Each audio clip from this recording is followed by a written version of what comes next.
Всем доброе утро, петухи орут.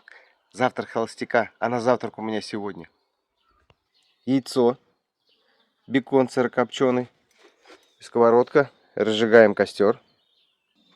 Костер горит, ставим сковородку, заливаем масло. Масло нагрелось, кладем туда бекон, обжариваем. Обжариваем с одной стороны, обжариваем с другой стороны.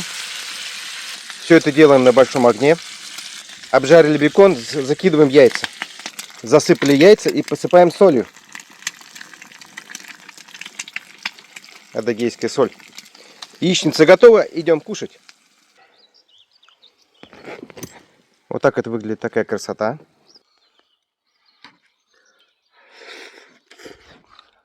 Всем приятного аппетита.